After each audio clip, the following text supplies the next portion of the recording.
La convivencia se caracteriza por ser dinámica, constante y cotidiana. En este sentido, la implementación de una educación integral en la que no se priorice los saberes académicos sobre la formación del ser es fundamental a la hora de construir relaciones más horizontales y democráticas. Asimismo, es necesario que el entorno educativo sea garante de derechos. Para cumplir con este objetivo fue creado el Sistema Nacional de Convivencia Escolar a través de la Ley 1620 de 2013 y reglamentado por el Decreto 1965 del mismo año.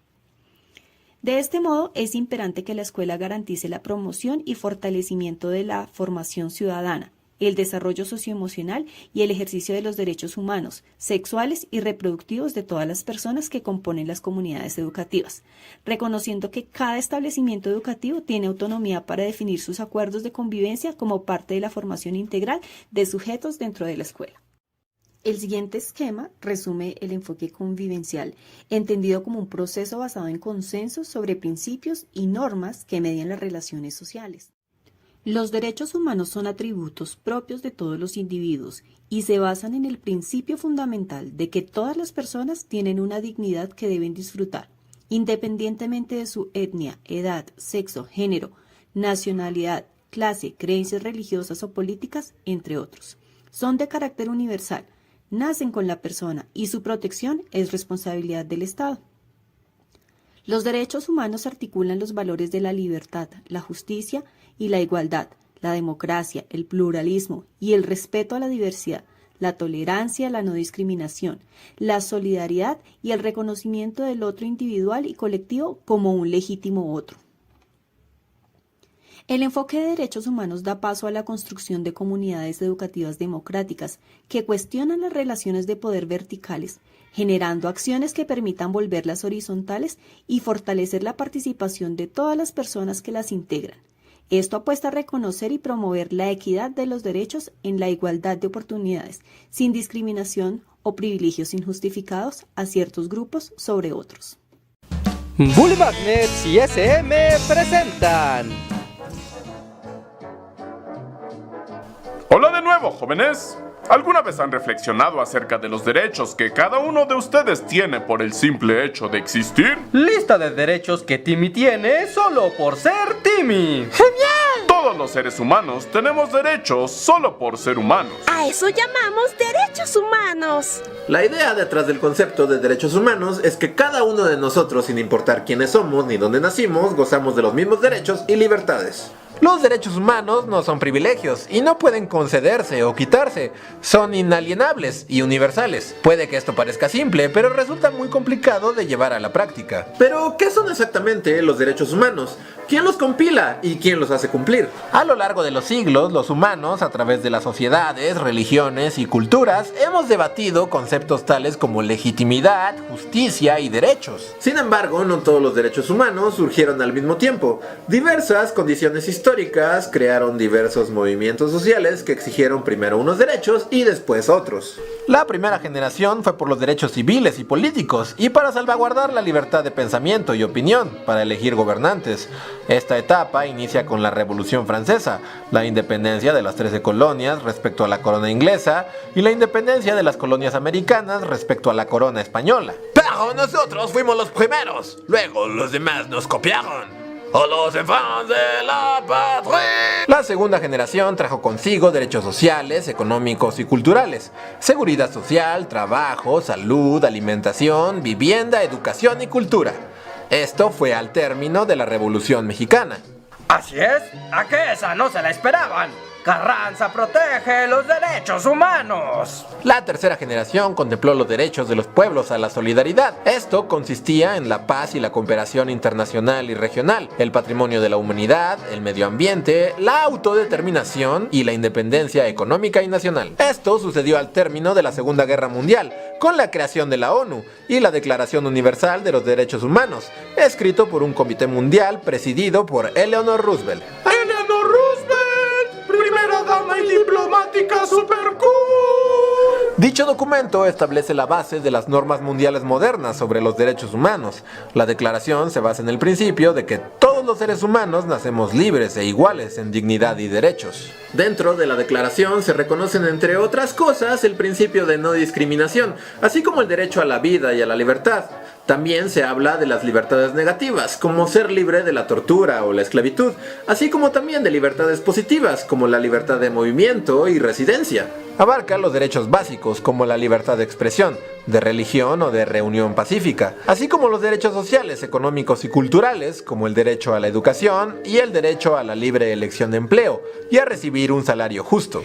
¡Eso es Declaración Universal de los Derechos Humanos! ¡Enséñales cómo se hace! Pero a pesar de que es ampliamente reconocida y respetada, la declaración no es una ley, así que cuando algún país viola sus principios, las consecuencias suelen ser mínimas. ¡Ay! Por ejemplo, los principales órganos de la ONU se encargan de proteger los derechos humanos y controlan e investigan violaciones a ellos, pero no pueden obligar a los estados a cambiar sus políticas o recompensar a las víctimas. Pues sí, pueden sancionarme y mirarme feo todo lo que quieran, pero seguiré siendo un dictador despiadado y cruel. ¿Podría tratar de no hacerlo? Ya sabe, por la declaración. No, Timmy, me gusta ser un tirano déspota y malvado. Ande, por la declaración. Y por Timmy. Está bien. Por la declaración. Y por Timmy. ¿Por la garrita? Está bien. Por la garrita. La legislación de la Declaración de los Derechos Humanos está en constante evolución, pues son definiciones y visiones de lo que deberían ser los derechos básicos. Por ejemplo, cuán elemental o importante es el derecho a la democracia o al desarrollo social. Y conforme nuestras vidas son cada vez más digitales, ¿debería existir el derecho al internet o el derecho a la privacidad digital? La búsqueda del reconocimiento de los derechos humanos ha sido producto de luchas constantes a favor de la igualdad en el trato justo entre los seres humanos. Estas luchas no han terminado, ya que la injusticia e inequidad desgraciadamente sigue caracterizando a muchos países en el mundo. Es por eso que es importante conocer nuestros derechos y luchar para hacer de este mundo cada vez un lugar más justo. Es tu momento de luchar, Lily. ¡Así lo haré, Eleanor Roosevelt! ¡Así lo haré!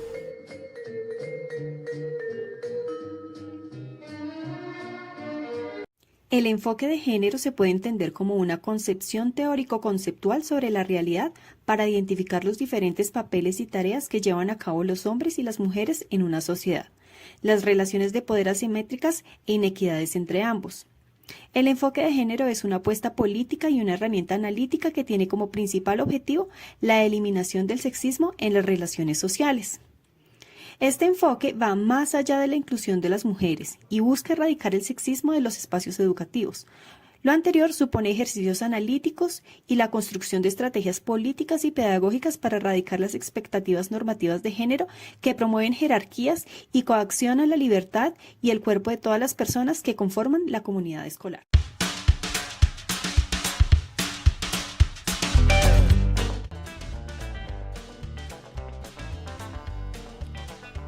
¿Sabes que los acuerdos firmados por el Gobierno Nacional y las FARC en Cuba son pioneros en reconocer los derechos de las mujeres y las personas LGBTI bajo una estrategia llamada enfoque de género? Esta inclusión histórica y sin precedentes en el mundo buscará garantizar el respeto de todas y todos los colombianos. ¿Quieres conocer cómo se implementará esto? Te lo presentamos a continuación. Mujeres y personas LGBTI podrán acceder a la propiedad rural y al uso de las tierras en igualdad de condiciones.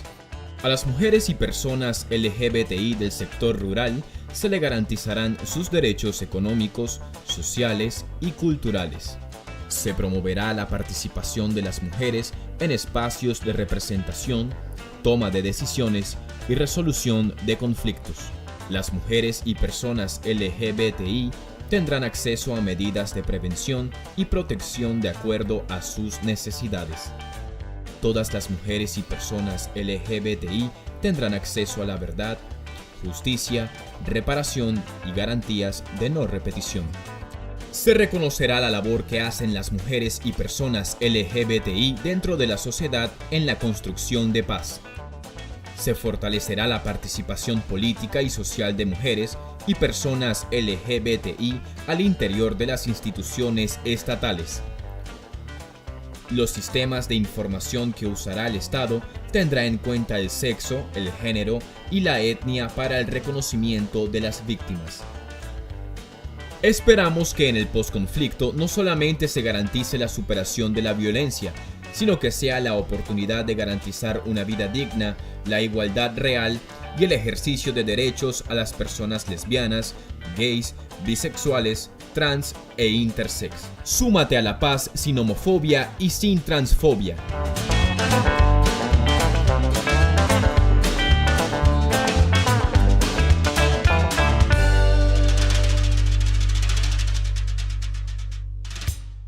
Los enfoques diferenciales permiten, por un lado, reconocer, identificar, analizar y comprender las diferencias como parte de la cotidianidad, y por el otro, asumir posturas políticas y sociales para transformar contextos de desigualdad y exclusión, atendiendo a categorías y formas de comprender el mundo en relación con el género, la identidad sexual, etnia, ciclos de vida y capacidades diversas, entre otras.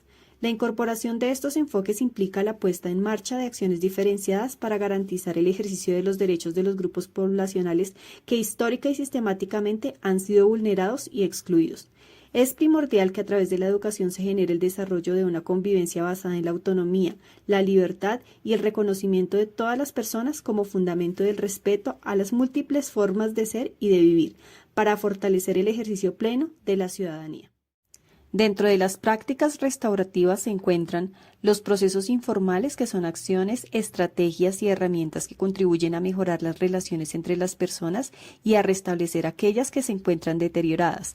Por lo tanto, su enfoque es preventivo y proactivo. Promueve la transformación de las subjetividades y la incorporación de formas de pensar y sentir responsables, solidarias y no violentas, y los procesos formales, que son aquellos que se activan posterior a que ocurre el daño. Por lo tanto, su enfoque es reactivo.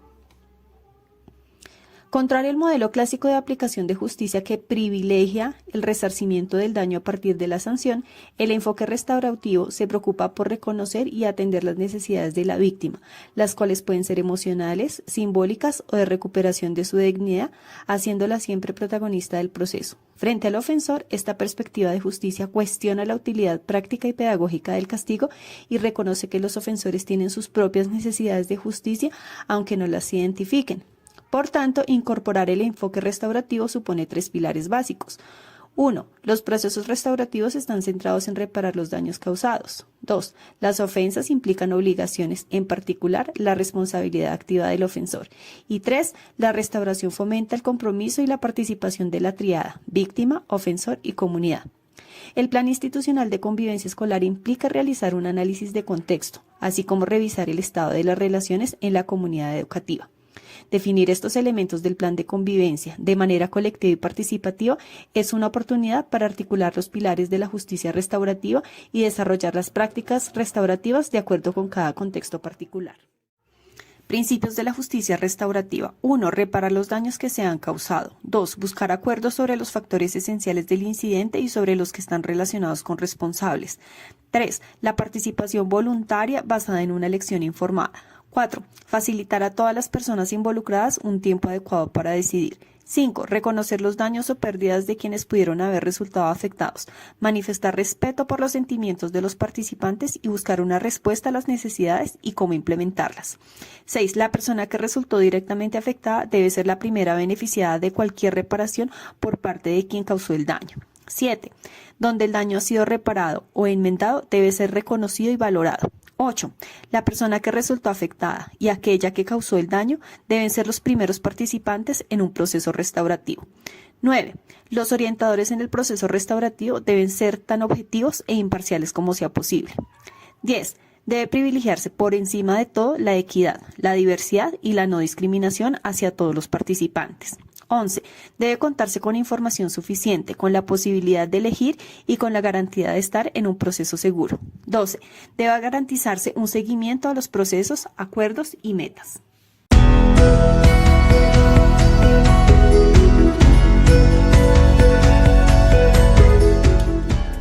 Created using Powtoon.